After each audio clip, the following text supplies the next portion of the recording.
Ասլանյան, շատերը սա որակում են որպես ճնշում գործարարների, քաղաքական գործիչների նկատմամբ, այսօր էլ Նիկոլ Փաշինյանը ասաց խորհուրդ եմ տալիս, որ որևէ մեկի լեզուն չպտտվի։ Ինչ պիտի պատասխանեմ հիմա ես այդ ամբողջ հորձանուտով այդ մամլիչ մեքենայով ես անցել եմ ու դեռ անցնում եմ։ Տարիներ առաջ ինձ համար որևէ նորություն իր խոսույթի եւ վարվելակերպի մեջ չկա, հետեւաբար լրիվ տեղավորվում է, եթե դա տրամաբանություն է, իր գործելավոճի տրամաբանության մեջ։ Իրավական բեսպրեդել, ընտրովի արդարադատություն, հրահանգներով քրեական գործերի հարուցում, մարդկանց նկատմամբ քրեական, քաղաքական բռնաճնշումներ, ես այդ կոնտեքստում եմ այս ամեն ինչը տեսնում, հետեւաբար դա լրիվ ռուսերեն ասած это в порядке вещей։ Եթե կալանավորից անձամբ դուք պարոն Ասլանյան, դուք հայտնվել եք այս իշխանության թիրախում, որն լինելու անձամբ ձեր քայլ, որպես որոշման դեմ անհամաձայնություն։ Ես ցանկացած ապօրինության, որը իրականացվում է իրավական այս սահմանազանցության ոլորտում, ինձ համար դա պայքար է, առավել ևս եթե այն վերաբերվում է նաև իմ համերկրացուն, լոռեցուն, որը նաև բարերար է, որը նաև հայկականության մեջ որոշակի ինքնություն կրող անձնավորություն է։ Ես կոնկրետ քայլերի ինչ-որ հերթականություն չունեմ նշակած, ամեն դեպքում պիտի ամեն ինչ անել, որպեսզի այդ մեր երկրում տիրող այդ մթնոլորտը, որ ցանկացած անձի նկատմամբ կարելի է ժամերի ընթացքում որոշում կայացնել կամ թեկուզ ամիսների ընթացքում որոշում կայացնել եւ այդ որոշումը կամայական կապրիզ սկզբունքներով իրականացնել, կարծում եմ դրա դեմ պայքարը աննահանջ պիտի լինի։ Հեծը քաղաքական մեծ գործընթաց ըստ Ես չեմ կարող այս պահին կանխագուշակել, որովհետև այդ գործընթացները գեներացնելու համար նաև ոչ միայն մեկ անձի բռնաճնշումն է պետք, այլ նաև ընդհանուր կոնտեքստում մեծ կոնսոլիդացիա։ Նիկոլ Փաշինյանն ասում է հեծը ազգայնացնելու գործընթաց է սկսել պետությունը, իշխանությունը եւ այդ է պատճառը, որ Սամվել Կարապետյանը, այսպես ասած, ակտիվացել է։ Ինչ կարծիք ունեք, հնարավոր է, որ այս տարբերակով նրան կալանավորելով հեծը վերցնեն գործարարի ձեռքից։ Ինձ հիշեցնում է դա խորհրդային վաղ ժամանակաշրջանի մեթոդները, այդ ազգայնացումները, նեոբոլշևիզմը հիշեցնում, բայց հեծը շատ սպეციფիկ եւ ազգային անվտանգության տեսակետից շատ ուրույն կառույց է, այնտեղ կառավարման, այնտեղ մասնագետների, այնտեղ նաեւ ֆինանսների կառավարման մեծ ռիսկ է, ես չգիտեմ իրենք ինչ հաշվարկով են ազգայնացնում կամ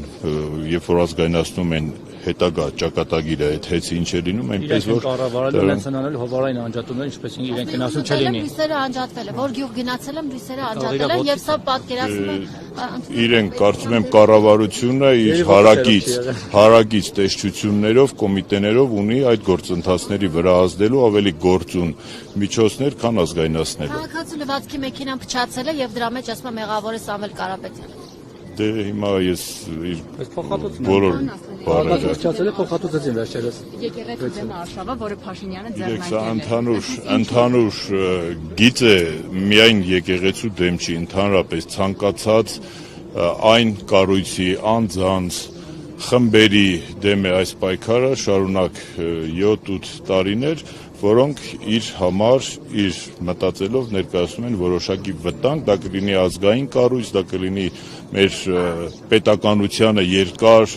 դարեր փոխարինած կառույց, թե կլինեն ուղղակի անձինք, այդ մարդու համար պայքարի մեջ խտրություն, խտրականություն չկա եւ այդ ընթացքում նաեւ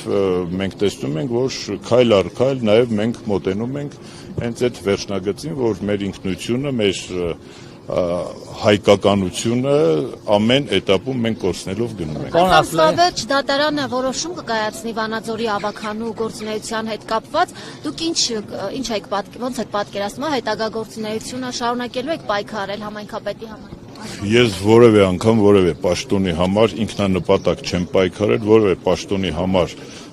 պայքար մղելու իմ մեջ այդ անհատական ձգտումները չկան, դա իրադրային որոշումներ կլինի ըստ իրադրությանը համապատասխանող, ես հակված չեմ մտնելու իշխանությունների գծած որևէ օրակարգի մեջ, այսինքն եթե նախորդ 4 տարիների, 3.5 տարիների ընթացքում Վանաձորի ավականու նիստերը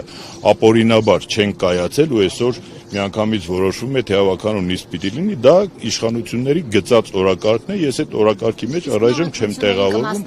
ես չեմ կարող այս պահին ասել նոր ընտրություններ կլինեն, չեն լինի, ես ամեն դեպքում իմ պայքարը չեմ դադարեցնելու, ես արդարության եւ վանաձորցու քվեի համար միշտ պայքարել եմ ու դա երբեք չի սահմանափակվելու որևէ պաշտոնի նկատմամբ որևէ մեկի ձգտումով կամ իմ չձգտելով։ Այդ պայքարի մեջ մտնում են նաև ընտրություններին մասնակցել եւ հաղթել։ Բնականաբար այդ պայքարի մեջ ամեն գործիքակազմ մտնում են։ Շատ հնարավոր է, գիտեք ինչ կա այսօր մարդ առավոտը նստած է երեկոյան չգիտի իր հետ ինչ կարա լինի, կարող է կալանավորեն, կարող է չկալանավորեն, ցանկացած այստեղ ու հանրապետությունում գտնվող որևէ մարդ իրավական այս կամայականությունների կոնտեքստում իրեն ապահովագրված չպիտի զգա առհավատչան այսօրվա մեր Բայց հիմա շատ ճնշումներ ինչպես մենք ինչ կարողանում ենք այն անում ենք մենք պայքարում ենք այնքան ինչքան որ կարողանում ենք եւ դիմադրությունը դա հենց անհամաձայնություն հայտնելու միջոցով է դիմադրությունը չհամաձայնվելու եւ չհամագործակցելու միջոցով է չհամաձայնությունն ու պայքարը նաեւ այն մեխանիզմների միջոցով է, որոնք առաջարկվել եւ մերժվել են, որովհետեւ դրանք չեն համապատասխանել որևէ քաղաքական եւ ընդհանուր տրամաբանական կոնտեքստի Պարոն մեջ։ Ասլանյան, դուք ասում եք, չգիտես, այսօր զարթնես գլխիդ ինչ կգա, որտեղ կհայտնվես։ Իհարկե։ Բայց ի պատիվ երևիճակը դա որ այս իշխանությունների իրենք շատ կանխատեսելի են դարձել։ Դու գիտես ինչ կգա գլխիդ, եթե խոսում ես իրենց դեմ, հաջորդը կալանավորում։ Չէ, յուրաքանչյուրը քանի դեռ իր տան դռան առաջ այդ ուխտը չի ծնկել կամ չոկել, մտածում եմ, որ իրենք ապահովագրված են։ Հետևաբար Ձեր կարծիքով Սամվել Կարապետյանը ինչ նկատի ուներ, երբ ասում էր մենք մեր ձևով կմիջամտենք։ հաստատ այն ինչը որ այսօր ուզում են վերագրել որպես մեղադրանք, դա նկատի չուներ ու դա երբևէ մեղադրանքի ես չեմ կարող ամեն անձ անհատապես ինքն է որոշում իր անելիքները։ Նախկինում իշխանապողության համար կազմակերպված բողոքի ակցիաներին, հանրահավաքների եւ այլն, ինքը իր դեմքով երբեք մասնակցություն չի ունեցել, հայտարարություններ չի տարածել եւ ընդդիմադիրների կողքին չի եղել։ Այս դեպքում ինչ նկատի ուներ։ Ես ճիշտ ասած չեմ կարող ասել Սամվել Կարապետյանի ինչ նկատի ուներ, կարծում եմ ընդհանրապես այդ պահին եկեղեցու մոտ արված հայտարարությունն է, եթե դա է իրական նպատակը, որում ես խիստ կասկածում եմ, նպատակը դա չի եղել, կարծում եմ, իր կալանավորման։ Կարծիքներ կան, որ ասում են հասնում է ժողովրդին էլ, քաղաքական գործիչներին էլ, են կալանավորվող բոլոր ընդդիմադիրներին էլ։ Ասում է դուք թույլ եք տվել դրա համար էլ Նիկոլը ինչ ուզում անում է, որ ժամը 7 տարվա մեջ ոչ չէր անում։ Մի քիչ